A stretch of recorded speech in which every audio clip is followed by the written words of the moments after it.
Pessoal, bom dia, né? É um prazer estar conversando novamente com vocês hoje. Espero que estejam todos bem, como a Magali já conversou no início. Estamos felizes com a participação de vocês na aula de ontem, né? Nós estranhamos um pouco, vocês estranham essa tecnologia e nós, instrutores, também estranhamos, né? Também é difícil para nós não estarmos presencialmente com vocês, olhando, né, no olho de vocês, a interação é muito melhor, né? Nossa, eu costumo interagir muito com os meus alunos, né, quando eu estou dando curso, então eu estou estranhando muito. Você estava bem tímido mesmo na primeira aula, já teve mais participação nessa última, né? Eu até brincava aqui, tá? Vocês, já peço perdão aqui e permissão para poder brincar um pouquinho, mas assim, na primeira aula a gente ficou um pouquinho depois do encerramento e notamos que, inclusive, demorou muito para muitas pessoas que estavam assistindo sair da aula, né? Isso não sei, isso significou para nós que algumas pessoas talvez sequer perceberam que a aula tinha acabado, né? E assim, não é legal, né? A gente quer que, de fato, vocês tenham a condição de participar.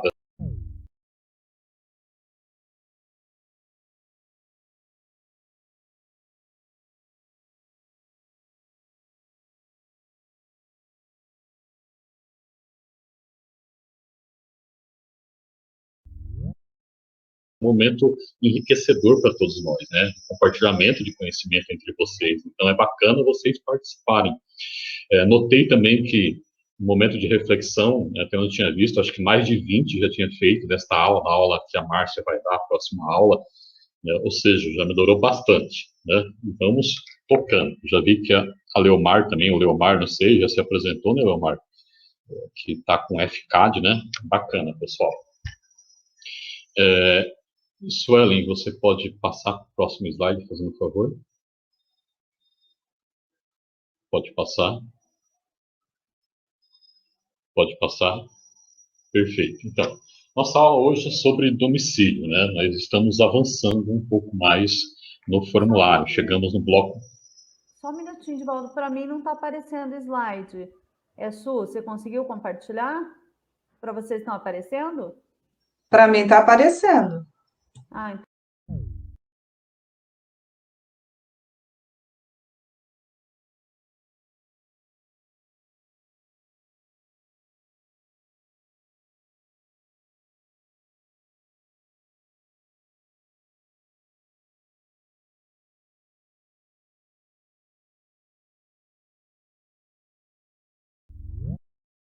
Programa Nossa Gente, ele se utiliza dessa informação para compor o índice de vulnerabilidade, né? As informações referente a domicílio.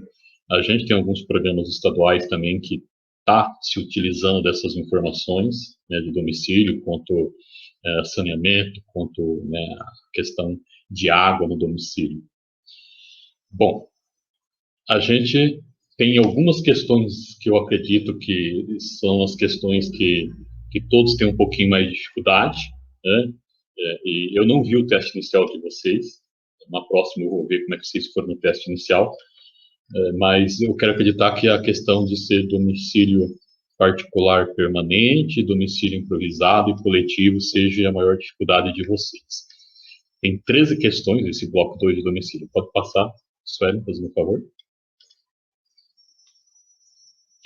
Aqui tá, ficou pequenininho, acho que para vocês também tá pequeno, né? Para mim tá parecendo pequeno, porque mantenho o chat aqui, mantenho a tela aqui vendo vocês, quem está com o microfone aberto, com câmera, né?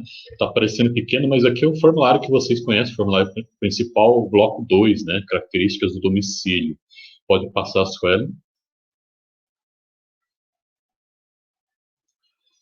Bom, uma informação importante que já aparece, inclusive, no formulário, né? Ele não é destinado a pessoas em situação de rua. Então, pessoas em situação de rua, que vocês forem fazer entrevista, esse bloco inteiro ele não é preenchido. E daí a gente, inclusive, tem aquela orientação, que acho que foi na aula passada, que vocês, né, a Magali apresentou para vocês. Vocês têm que, se estiverem fazendo essa entrevista com formulário no sistema, né, vai ter que passar um risco, né, um traço na diagonal de todo esse bloco.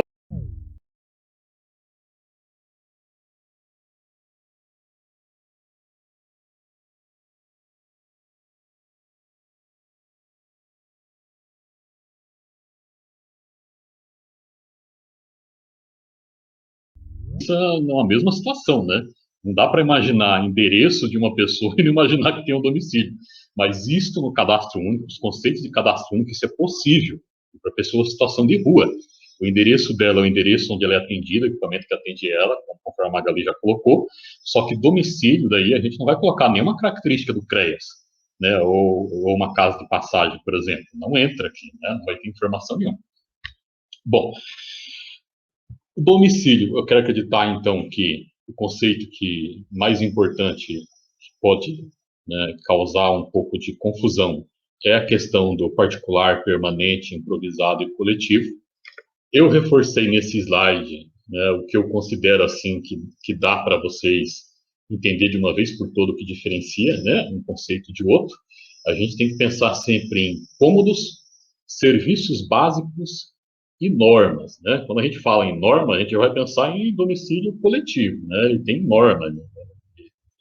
Tem norma que restringe o comportamento das pessoas. Não é igual numa casa onde não, né, não tem norma escrita, pelo menos. Né? Pode ter norma, mas não escrita, igual é no domicílio coletivo. Né? Então, o domicílio coletivo tem isso, essa característica.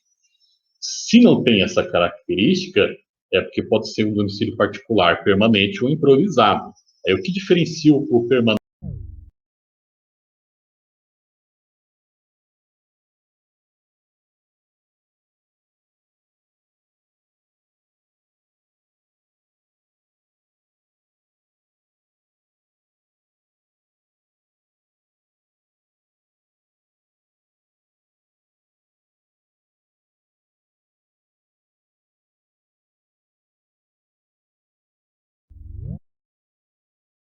que é ter teto, que é ter parede, no improvisado não necessariamente tem, né? Possivelmente seja lona, não tem teto, alguma coisa assim nesse sentido. E não tem acesso à água, à energia, essa coisa toda. Então, assim, não, né? Não é o fato de ser alugado ou de ser próprio que vai caracterizar improvisado também, né? Se cômodo é um conceito que nos diferencia bastante, seria particular ou improvisado, a gente tem que entender também o conceito de cômodo, até mesmo porque tem uma pergunta lá, né, de quantos cômodos tem nesse domicílio. E o que é um cômodo? Ele tem que ter teto, tem que ter parede e tem que ter fins residenciais, né? Isso é muito importante. Então, não tem parede, uma garagem, né? Ela não tem parede, uma área, digamos assim, né? Não tem parede. E não tem fins residenciais, né? A garagem é para guardar o carro, não é para as pessoas conviver, né? E uma área é a mesma coisa, né? Além de não ter parede, não tem fins residenciais. É um depósito, de repente tem teto, tem parede, mas ele não é para fins residenciais, então não é contado como cômodo. Aí eu pergunto para vocês, né? Um corredor, ele é cômodo? Da onde que cai o corredor? Olha só, um corredor da casa ali, né? Entre um quarto e outro.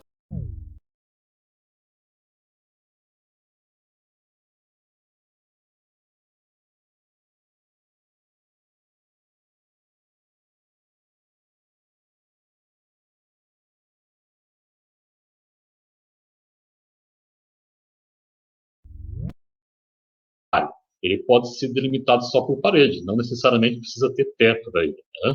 Aqueles banheiros que ficam do lado de fora, aqueles banheiros antigos, né? Que costumava não ter teto, né? Só cercado com parede, e inclusive, né, o banheiro de tomar banho, ou da gente fazer necessidades, é bem precário, né? Cortiços, outra exceção, os cortiços. Né? Cortiço, né, em favela, em cidade grande, eu acho que, não sei se em Cascavel tem ou não, né? Computar apenas cômodos de uso exclusivo da família. Por quê? Porque em cortiço o banheiro costuma ser de uso coletivo. É onde se faz a comida, as refeições, muitas vezes também costuma ser de uso coletivo. Então, em cortiço tem muitos cômodos que são de uso coletivo. Só que daí a gente vai computar só aqueles que é de uso exclusivo da família. E veja só, família convivente é diferente. Porque família convivente também tem a mesma situação do cortiço. Tem cômodos nos quais, né, ambas as famílias vão usar. Por exemplo, o banheiro vai ser das duas famílias, três famílias que tiver no domicílio. Né, a cozinha vai ser das duas ou três. Né, elas vão conviver em alguns cômodos, essas famílias. Só que daí, na quantidade de cômodo de cada uma das famílias, vocês vão colocar todos os cômodos do domicílio. Mas no cortiço, não. no cortiço não coloca, né? Então, uma exceção.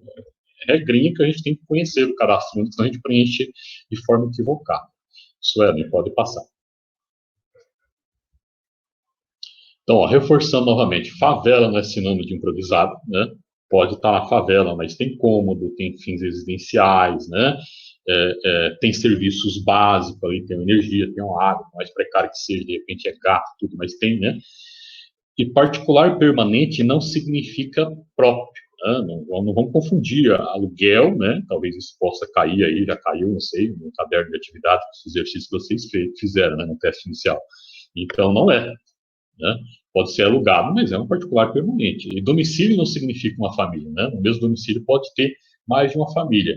E daí improvisado, né? Assim, improvisado, o que é o domicílio improvisado? Inclusive grupos populacionais tradicionais específicos, GPTE, tem muitos domicílios improvisados, né? Domicílio improvisado são as barracas, família vivendo em acampamento, né? Cigano costuma ter muito domicílio improvisado. É nessa situação, né? Pessoas de grande cidade, de repente, morando, né, num prédio abandonado que não tem serviço básico, né? Tem que ter serviço básico, senão ele não é um particular permanente, né? Então, um prédio abandonado, não tem energia, não tem água, não tem nada, né? Apesar de ter teto, de ter parede, né? Mas a situação ali é precária, então ele é improvisado. Pode passar a sua.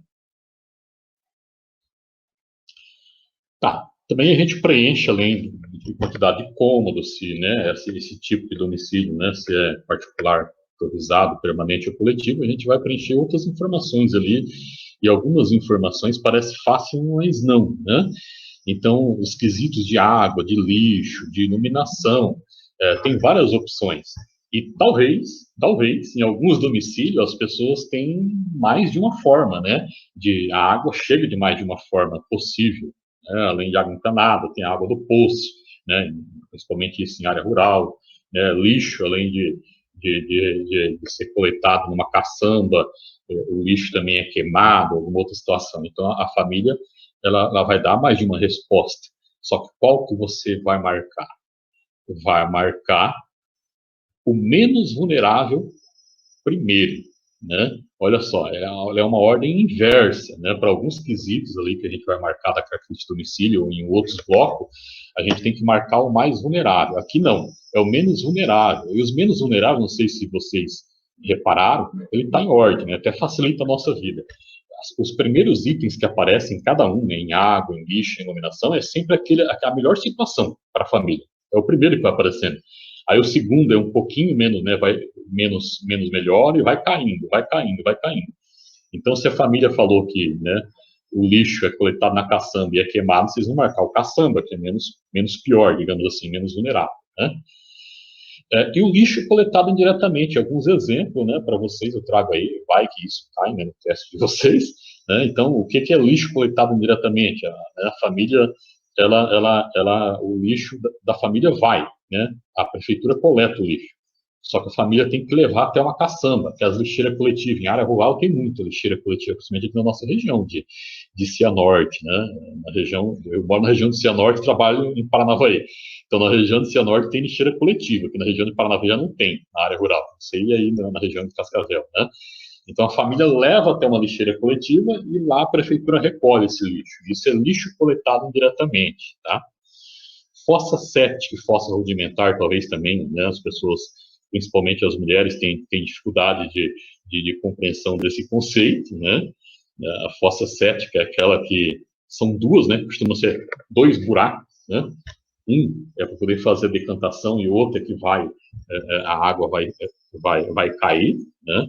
A fossa séptica ela é menos pior para o meio ambiente, né? E a fossa rudimentar já é um pouco mais agressiva ao meio ambiente, que é uma fossa só, que costuma ser profunda, inclusive não tem tratamento nenhum desses resíduos, né? Pode passar, Sueli.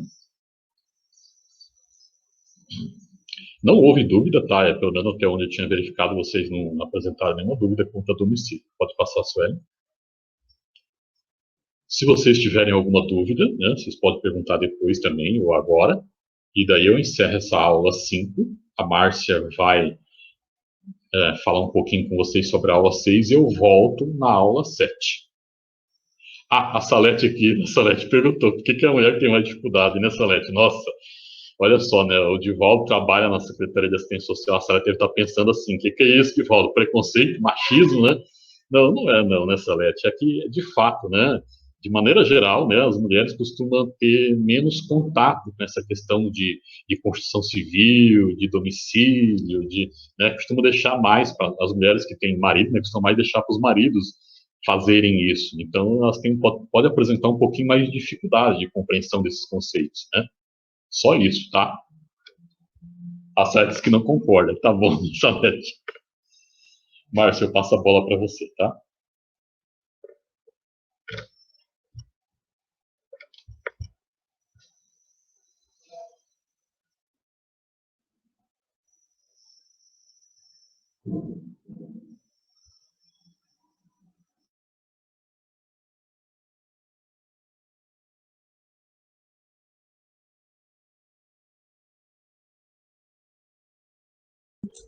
Só um minutinho. Vocês estão conseguindo enxergar? Estão me ouvindo? Alguém poderia responder para mim? Ainda não apareceu nada. Agora? Estamos ouvindo. Estão enxergando? Ainda não. Não, Não, não tá enxergando. Não está aparecendo, Só um Márcio. pouquinho. O meu tá aparecendo toda a tela. Estão colocando o chat. Tá, eu vou mostrar, vou tentar de novo, só um pouquinho. Uhum. Apareceu, ele apareceu e saiu.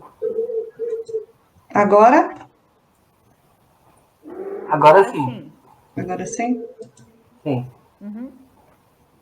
Então, hoje é o quarto dia, né? Como o Divaldo já colocou, aula 5, 6 e 7, né? Na aula 6, a gente vai estar agora reforçando os conceitos de família, tá? Vamos estar realizando o preenchimento, né, ali corretamente do bloco 3 do formulário principal, de acordo com as orientações do manual. Então, assim, a gente vai trazer novamente o conceito de família, de morador e de famílias conviventes, tá? Lembrando que os exercícios são bem extensos lá na plataforma do MC, e ele traz, assim, de uma forma bem incisiva esses conceitos novamente. A unidade nuclear, família, né? Unidade nuclear composta por uma ou mais pessoas que contribuam para um rendimento ou tenham suas despesas atendidas por ela, todas moradores de um mesmo domicílio. O detalhe é que não precisa ser parente, tá? Não precisa ter relação de parentesco. Morador. Tem domicílio como local habitual de residência, nele resida na data da entrevista, embora ausente da entrevista, tem o domicílio como residência habitual, né? Pode estar internado, abrigado ou em privação de liberdade, por um período igual ou menor,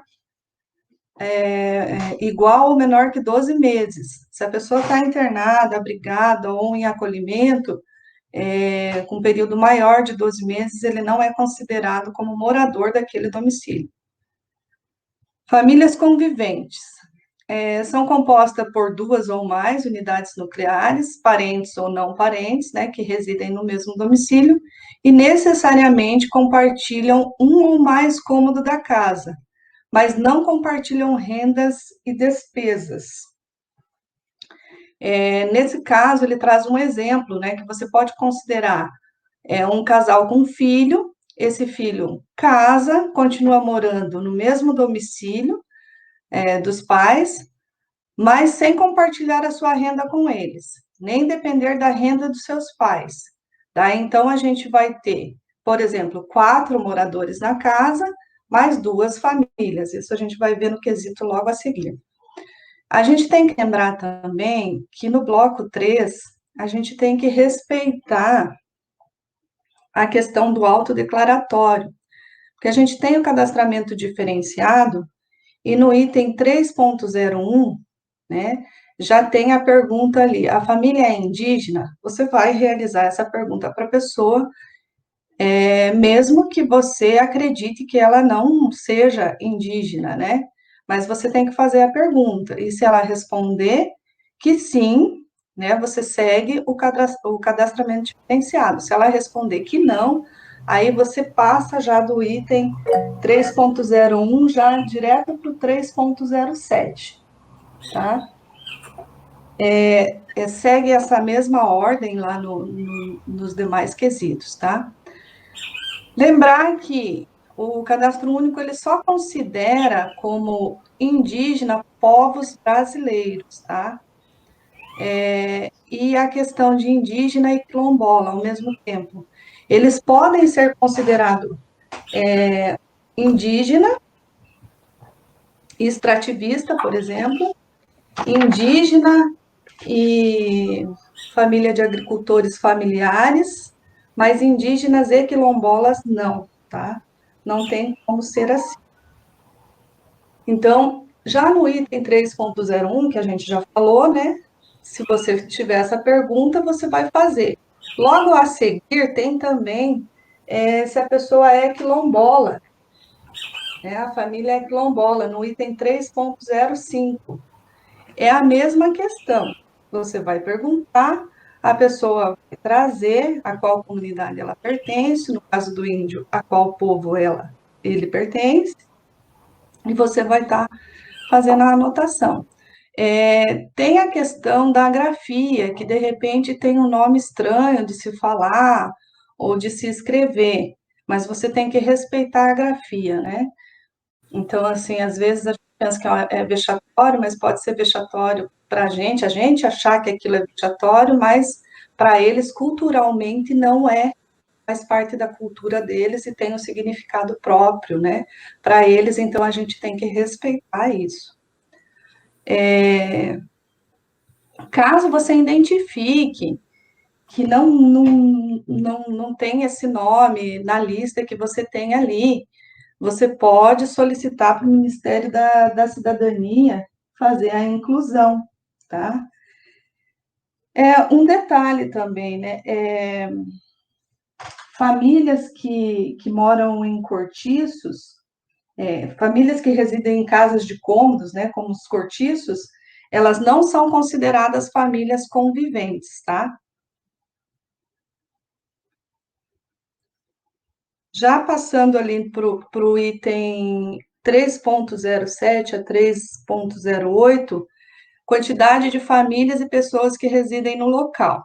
Eu entrei lá na plataforma do MC, do Ministério da Cidadania, realizei alguns exercícios e eu verifiquei assim, como a gente trouxe aquela questão do preenchimento com letra maiúscula, com espaçamento correto, sem ponto, sem vírgula.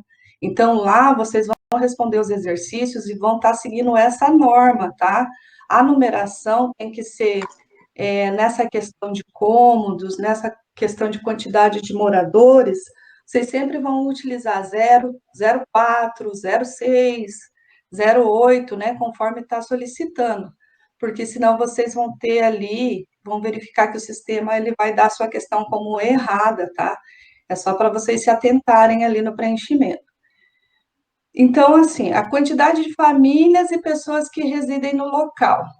A quantidade de família vai estar colocando, se você identificou que é uma família convivente, Oi, você bom vai estar dia. colocando. Vocês ficam abertos de meio-dia? Quem que está falando? Mas aí fica aberto. Quem que está falando, gente? Tem alguém com o microfone aberto. Desculpa.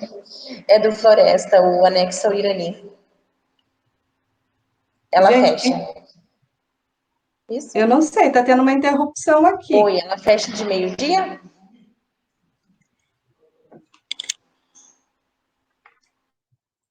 Oi, posso retomar? Alguém poderia me responder? Pode, Márcio. Eu acho que eu silenciei, Yasmin. Ah, tá. Uhum. Então, aqui no item 3.07, quantas pessoas moram no seu domicílio? Aí você vai verificar A pessoa tem 10 moradores no domicílio, você vai contar todas as pessoas, inclusive você vai ter que verificar, né, se tem alguém em viagem ou internado, né? Se for menor, menos de 12 meses, você conta como morador e inclui. Se for maior de 12 meses, daí você não inclui nesse campo. Se a pessoa está somente em viagem, e retorna para o domicílio, né, que ali é a residência habitual dele, você vai contar, tá? Se está também numa questão por exemplo, internado há mais de 12 meses, também não vai contar. Eu acho que é isso que é importante você estar verificando nesse item. Daí, no item 3.08, você vai verificar a quantidade de famílias. Se você verificou que naquele ambiente as famílias são famílias conviventes, que tem 10 pessoas, 5 são de uma família, né? Não divide, elas estão dividindo água, luz, e as despesas habituais de moradia, como gás, deixa eu ver, acho que é gás, tem mais. A gente vai trazer logo a seguir as despesas. Você vai contar ela como duas famílias. Se elas são uma família só, você coloca uma família só. Se são 3, assim sucessivamente, né? No item 3.09 ali, é a pergunta se você tem alguém em acolhimento, internado, preso, por exemplo, né? E daí você vai estar colocando ali naquele campo. Se tem, você coloca naquela ordem, né? Tem uma ordem ali que você tem que seguir. Tá? Se não tem, você só marca no quesito não tem, tá? Com um xizinho você marca ali, não tem, tá? Na lista de componentes da família, a lista de componentes da família, ela vai colocar a família moradores do domicílio, tá? Então, assim, daquela família, tem o José, o Pedro, a Maria e o João. Você vai seguir a ordem, vai colocar o RF primeiro, né? Depois você vai colocar o cônjuge ou companheiro, filhos e enteados, né? Em ordem decrescente de idade, indo do mais velho até o mais novo, tá? Pais ou sogros, netos, irmãos, outros parentes e não parentes. É uma recomendação. Nesse campo, você pode colocar até 12 moradores, né? Componentes dessa família. E depois, se tiver mais, você vai estar utilizando um avulso, né? Aqui, ó. Caso a família tenha mais de 12 pessoas, utilize um formulário avulso, identificação do domicílio da família, para completar a lista de moradores, identificando o restante dos componentes da família. Atenção, ao completar a lista de componentes da família, certifique-se que o entrevistado de que todas as pessoas listadas são moradoras do domicílio e fazem parte da mesma família. Também é importante certificar-se de que todos os componentes da família foram listados, pois pode acontecer de o entrevistado se esquecer de uma pessoa que está em viagem, internada em hospitais e similares.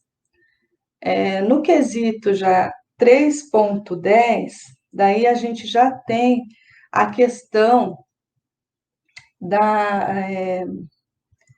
do gasto da família, né? Então, das despesas que ela tem. Então, aqui é uma questão bem importante, né? Você vai estar perguntando para a família vai estar trazendo os valores, né? Você vai estar preenchendo ali mais próximo da vírgula, desprezando os centavos, tá? Porque aqui ele já traz a característica dos centavos, então você pode desprezar.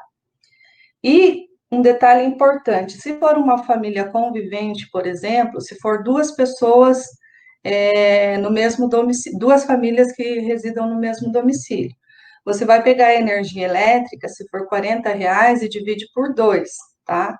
Aí você vai lançar um em um cadastro e outro no outro cadastro. Água e esgoto, mesma situação. Gás, o gás, você tem a questão que às vezes o gás, ele pode durar um mês, ele pode durar 2 ou 3. Então, você vai dividir pelo número de meses. Se for para uma família só, você lança aquilo que deu do número de divisão. Se for 2 famílias, você divide e coloca um percentual para cada família. Alimentação, higiene e limpeza, você soma, tá? Alimentação, higiene e limpeza. Se ela trazer um valor só, tudo bem, né? Mas se não, você tem que fazer a pergunta, né? Quanto que você gasta com alimentação e daí higiene e limpeza, para estar colocando nesse campo. Transporte, né? É importante saber quanto que a pessoa gasta para fazer o seu deslocamento para o trabalho. O aluguel, né? O aluguel é a mesma situação, você vai dividir pelo número de famílias que convivem, né? E o medicamento de uso regular. O medicamento de uso regular é aquele contínuo, né? Tem muitas pessoas que utilizam medicamento de uso regular, como, por exemplo, para pressão, diabetes, e tem acesso de forma gratuita. Essa é uma situação. Agora, se a pessoa, porventura, ela faz o gasto, ela faz a aquisição da medicação, e é uma medicação de uso contínuo, daí você vai estar colocando nesse campo. Deixa eu ver aqui. Eu não verifiquei nenhuma dúvida lá no campo de dúvidas, mas eu verifiquei que bastante pessoas entraram, fizeram um momento de reflexão, trouxeram essa questão da família, trouxeram a questão da família,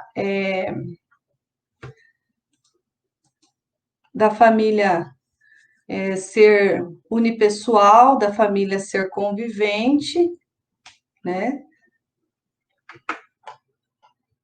Deixa eu ver aqui. Gente, aqui. Então, assim, eu até coloquei num slide ali até 3 momentos de reflexão que eu encontrei lá, que eu achei bem adequado e queria apresentar aqui para vocês, mas eu verifiquei que por algum motivo não gravou no meu slide ali. É uma questão também que a gente tem que ter clareza ali na hora de fazer o preenchimento, é no quesito 3.03, tá? Terra indígena e reserva indígena. Tem uma diferença entre um e outro, né? Porque a terra indígena é aquela que tradicionalmente é ocupada por todos, e por eles, por todos, desculpa, por índios, né? E por eles habitadas em caráter permanente, né? São utilizadas normalmente para as suas atividades produtivas. E a reserva indígena são áreas de grupos indígenas com meios suficientes à sua subsistência, né? Tem essa diferença. Também no cadastramento diferenciado, você vai estar utilizando o formulário principal, porque esses 2 grupos, eles são do grupos tradicionais e específicos, mas eles são identificados no formulário principal. E também podem ser identificados, você pode ter que utilizar o suplementar 2 ou o suplementar 1, né? No suplementar 1, você vai estar marcando também, né? Se você identificar lá a necessidade, você pode marcar o item 2.2 ou 207, né? Porque pode ser famílias de extrativista, né? Aquela questão dos grupos tradicionais e populacionais, que são 14 grupos, tá? Então, 2 já trazem dentro do formulário principal, e os demais você pode identificar neste formulário aqui. No suplementar 1 e no suplementar 2, tá? No caso de ser também, por exemplo, morador de rua, alguma situação né, que você identifique que seja necessário a utilização. Alguma pergunta? Parece que eu estou falando sozinha, gente. Mas eu tenho uma pergunta. Por exemplo, tem situações em que neto mora com os avós. Mas aí os avós chegam aqui e falam assim, não, ele trabalha, mas ele não ajuda nada em casa, ele só dorme lá porque mora longe. Que não, nenhuma pergunta até o momento. Porque ele só mora longe, né, e não tem onde... que renda? Declara a renda dessa pessoa ou como que eu faço? Você vai ter que fazer essa análise, né? Porque, assim, o que que acontece muito? Os netos moram com os avós, mas eles se alimentam junto com os avós. Então, na parte da alimentação, eles comem junto, eles não compram sua alimentação de forma separada. Então, Uhum. ele não é uma família convivente, ele é uma família só. Porque para ele ser uma família separada, ele tem que dividir somente a despesa de aluguel, água, luz, gás, Uhum. alimentação. Se ele faz de forma separada, eu entendo que seria uma família só. Se a Magali quiser colaborar comigo nessa Porque resposta, eu a agradeço. reclamação dos avós é essa, digamos assim, eles dão despesa, mas não contribuem para essa Eu não despesa. consegui ouvir a pergunta, Márcia, eu não sei. Eu estou ouvindo muito bem você, ouvi muito bem os Deixa avós, eu mas as te perguntas... passar de novo, Magali. No caso de netos que moram com os avós. Por exemplo, isso acontece muito, né? Tem neto, tem filho mais velho, de 40 anos, 50 anos, que continua morando com o pai. Ele trabalha fora, porém ele não contribui com a alimentação, gás, luz, telefone. Normalmente quem faz o pagamento de tudo isso são os avós. E eles, quando eles vêm para fazer o cadastro único, eles não querem, né? Eles dizem assim, não, ele mora comigo, mas ele só vem dormir comigo. Ele só vem dormir na casa, né? Ela quer saber se isso é uma família convivente ou não. Eu acho que é um caso bem difícil da gente observar, mas eu não vejo como família convivente, eu vejo como uma única família. Então, o cadastro único é aquele conceito que a Márcia colocou. O que é família para o cadastro único? Pessoas que residem debaixo do mesmo teto e compartilham despesas e renda. Então, por mais que não tenha, por exemplo, as crianças não contribuem com a renda, mas sim compartilham as despesas. Não é obrigatório ter um documento de guarda. Então, isso não é obrigatório para fazer o cadastro único. Nesses casos, o que a gente orienta? Que encaminhe, né, identifique esse cadastro e a gestão municipal encaminhe para acompanhamento da política da assistência, porque, assim, em tese, sim, quem está com a criança e adolescente deveria estar com a guarda, mas a gente sabe que muitas famílias não têm. Então, o cadastro único, ele é autodeclaratório, ele vai ser de acordo com a declaração da família. Então, se convive juntos, os netos convivem ali, são os avós que provêm todas as despesas de alimentação dentro da residência, tal, sim, eles compõem a mesma família. Agora, daí, se a família declarar que são duas famílias diferentes, que o pai das crianças também mora junto e ele não compartilha as rendas, daí ficaria numa família à parte, né? Não compartilham despesas e renda.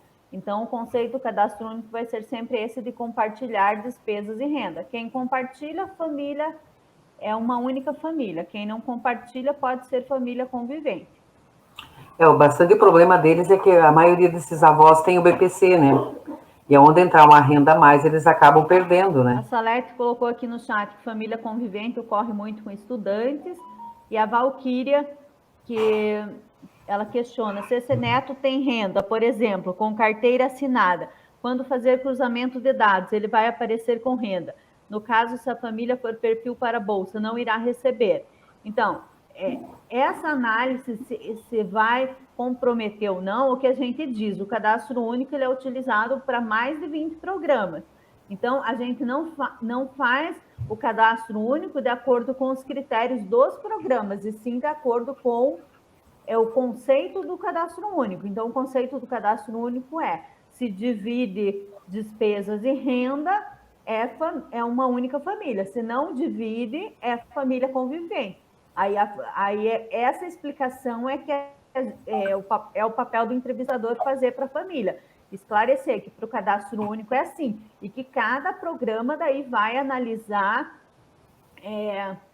vai analisar o seu critério. Então, o BPC, por exemplo, é uma composição de famílias. Então, para a concessão do BPC, o que acontece? O INSS vai olhar a base do cadastro único e ele vai analisar quem é a composição que ele considera como família para o BPC. Mas o cadastro único, independente disso, não vai fazer alteração. Vai ser o conceito do cadastro único para realizar. Tá, obrigada. Aqui tem uma questão que é difícil. No caso de guarda compartilhada, a criança fica no cadastro de quem?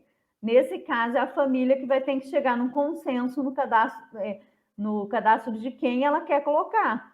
Porque, assim, não tem como incluir em 2 cadastros. Então, tem que conversar com a família e caso a família não chegue a um acordo comum, a gente repassa isso para a gestão, para um acompanhamento, né? De repente, do CREA, junto a essa família, para conseguir verificar o que pode ser feito. Mas, assim, é possível cadastrar em apenas um cadastro único, apenas um cadastro, e daí a família vai ter que optar por qual cadastro ela quer inserir.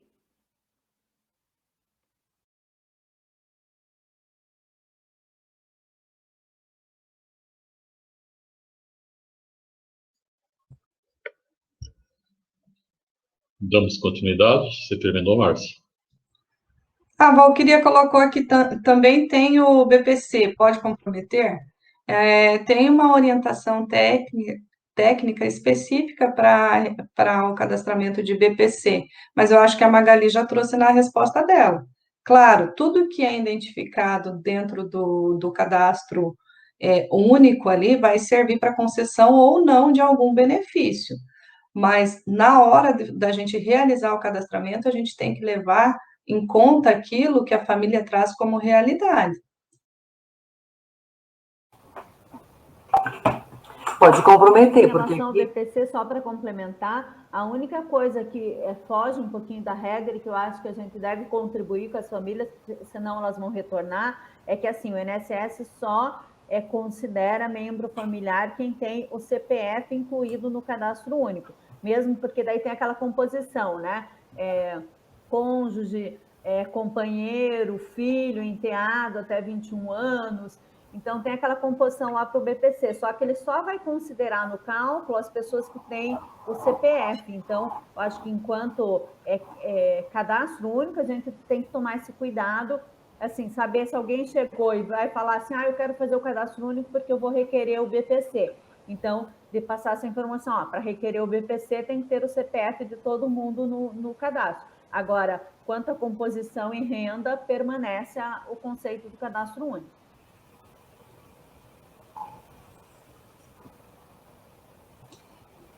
Ok? Podemos seguir?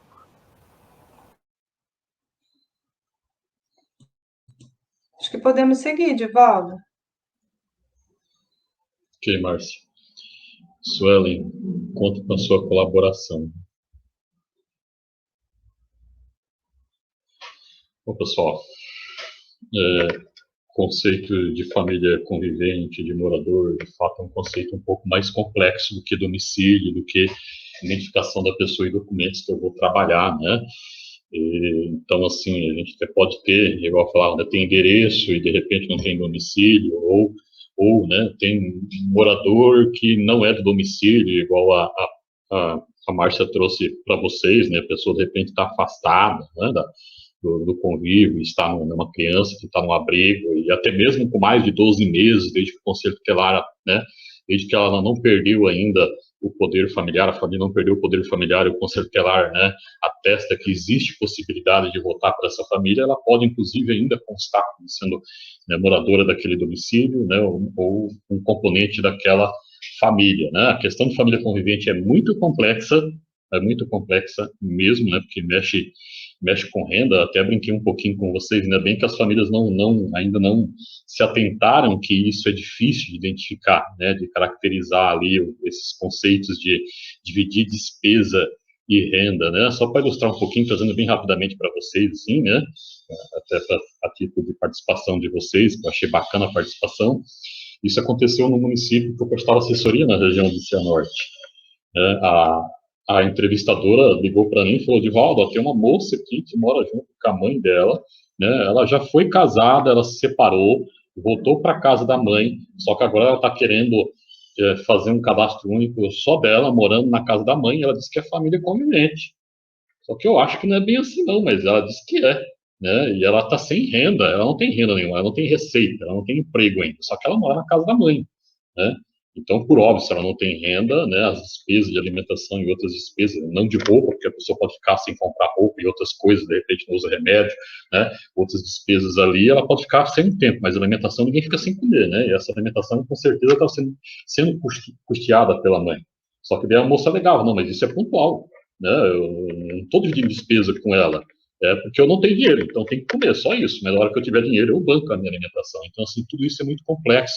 Tem a questão das domésticas, né, que moram no emprego, por exemplo, ela mora na casa do patrão, ela de fato mora lá, e acaba se alimentando na casa do patrão, mas ela é assalariada da casa do patrão, né, e daí vai cadastrar ou não vai cadastrar? É família convivente? É família convivente, né, apesar de se alimentar na casa do patrão. Então, assim, é complexo, cada caso é um caso, é difícil, né, e ainda bem que as famílias não tá apelando muito para isso, senão seria mais complexo ainda a vida dos senhores, né, para a gente poder saber de fato o que é o que não é convivente, né.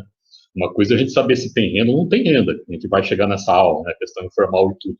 Outra coisa é, né, falar, não, eu tenho renda, mas não divido, né, eu tenho despesa ali, mas eu não divido, é difícil a gente provar isso, né, aí você tem que entrar, inclusive, no dia a dia da família, é complexo essa prova de materialidade disso aí, não é tão simples assim, no meu entender, né. Bom, mas agora voltando à aula 7, então, né, identificação da pessoa e documentos. Então, esse bloco 7, a gente vai caracterizar cada componente da família, né? No bloco 7, não, aula 7, desculpa, no bloco 4. Então, vocês vão colocar ali, que a gente coloca, começa, né, a caracterizar, né, quem são essas pessoas que compõem a família.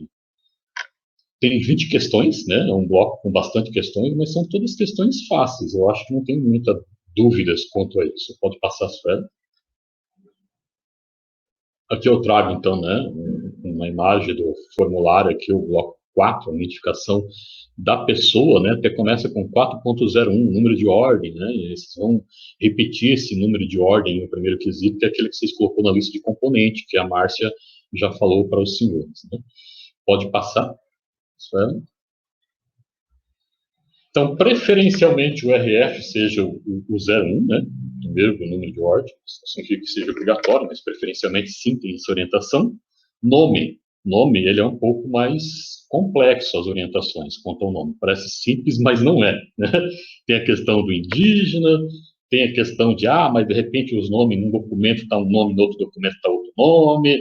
Aí tem a questão de ter nome que não tem sobrenome, ou só a inicial termina com uma palavra só. Eu não sei se o senhor já pegou essas situações aí no dia a dia, né, de vocês, né? Mas são situações que podem aparecer, né?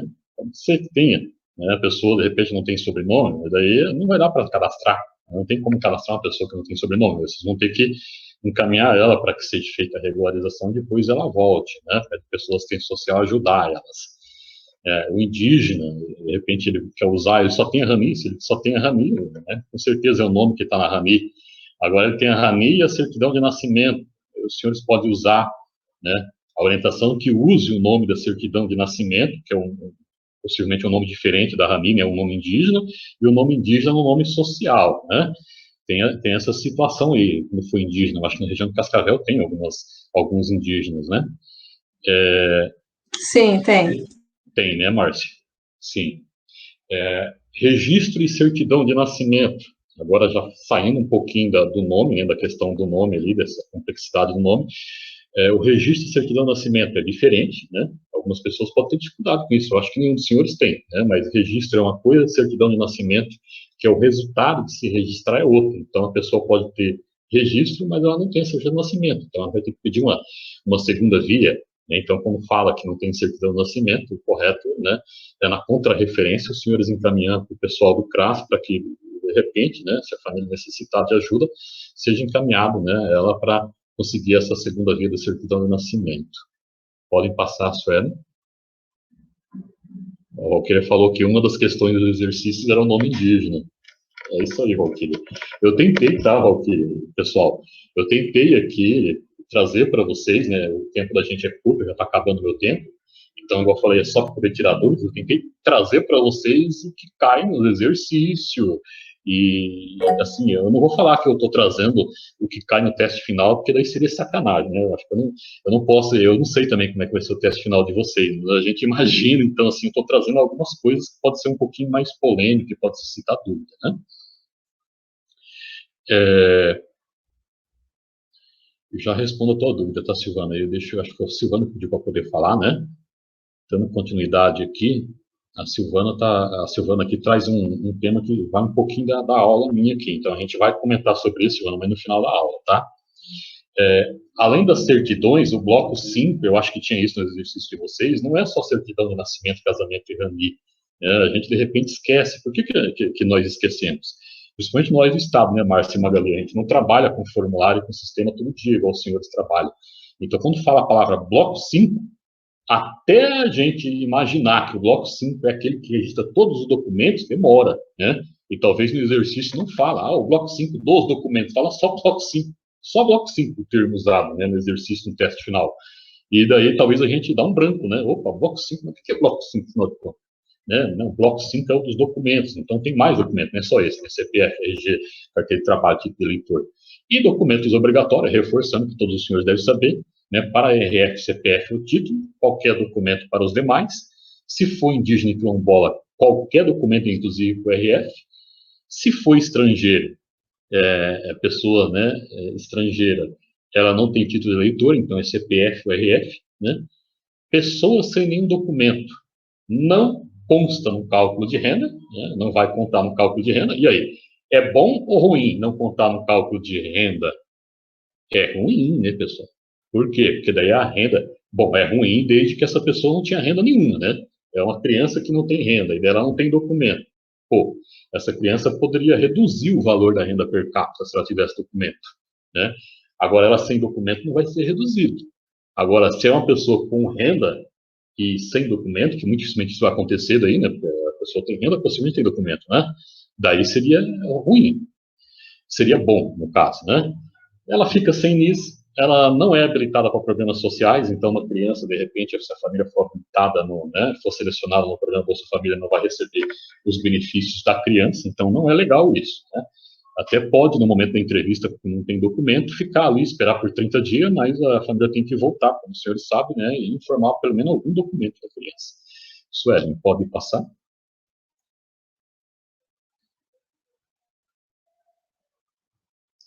Bom, documentos com dados de outro documento. A família trouxe a carteira de trabalho da Previdência Social, né? Carteira de trabalho, ou melhor, dizendo, desculpa, trouxe a CNH, que é muito comum, né? A gente usar a Carteira Nacional de Habilitação. Só que a Carteira Nacional de Habilitação, pro RG, né? Ele não tem data da expedição, né? Então, tem algumas informações ali que vai faltar pro RG, né? A Carteira Nacional de Habilitação substitui o CPF, isso sim, né? O título de eleitor, não.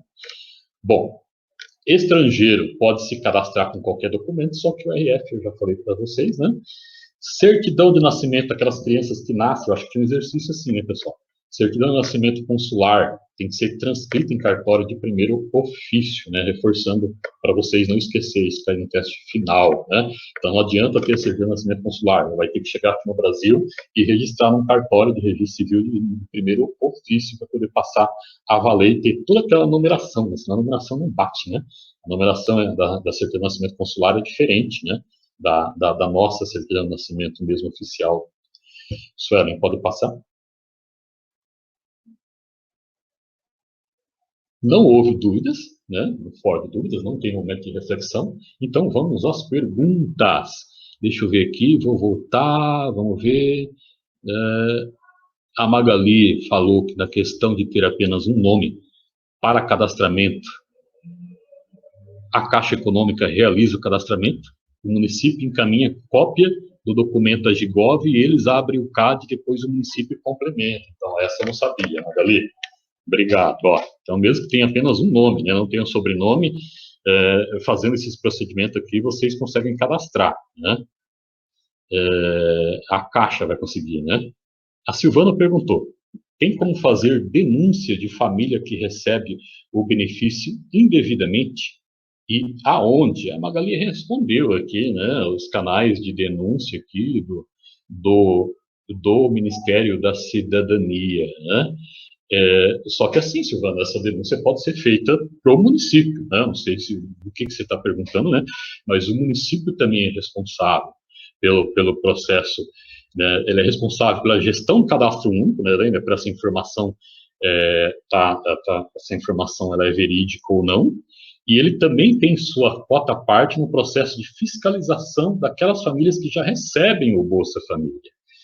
Claro que é a Senarc que vai, principalmente quando o recebimento é indevido e precisa ressarcimento, né, foi por dolo, né, é aquele recebimento indevido por dolo. Existem duas situações, aquele por dolo e aquele sem dolo, né, a família não fez por querer, foi uma situação que de repente mudou na família, ela não atualizou o cadastro, né, e daí a partir desse momento ela passou a receber indevidamente, mas não teve, assim, intenção da família, né.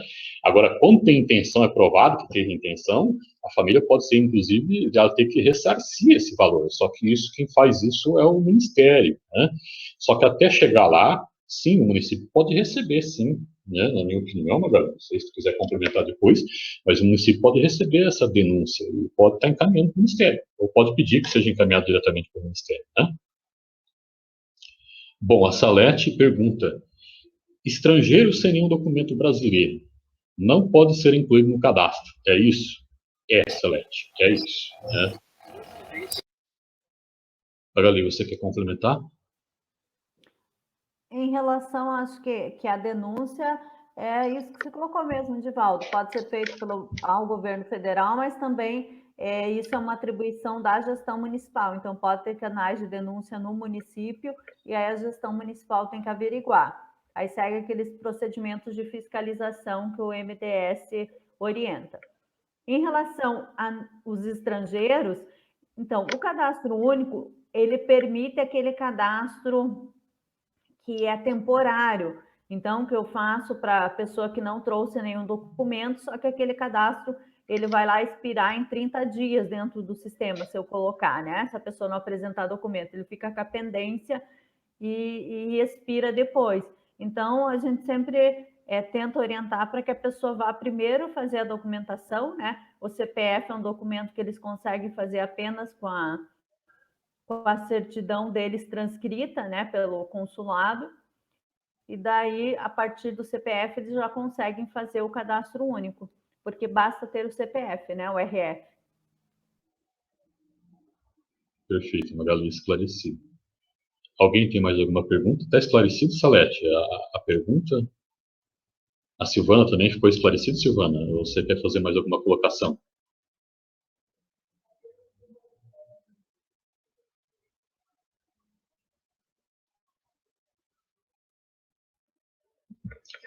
Pessoal, então eu acho que é isso, né, galera? A gente pode encerrar agradecendo, né, a participação de vocês da aula. Já é 11h07, né? Essa aula já demorou mais de uma hora, né? E qualquer dúvida vocês podem estar perguntando aí no WhatsApp, né? Pode colocar no fora de dúvidas do curso também, que a gente, na medida do possível, vai estar respondendo, né, Magali? Tchau, Divaldo. Tchau, Magali. Obrigado pelas A Eliane apresentações e contribuições. Tem alguém que quer falar. Eliane.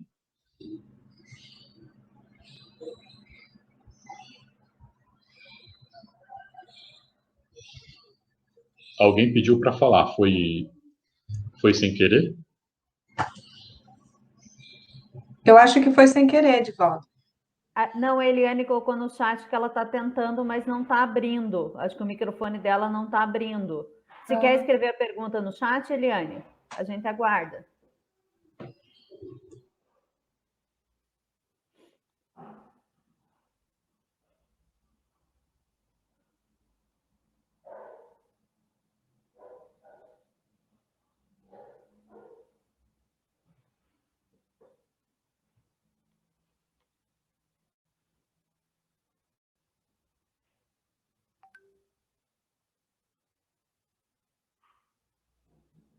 A Eliane escreveu que amanhã ela pergunta. Então tá bom, amanhã ela vai esquecer de perguntar. Até amanhã. Até amanhã. Se cuidem, viu? Obrigada. Tchau. Obrigada, valeu, Maga. gente. Obrigada, Edivaldo. Valeu, Márcio.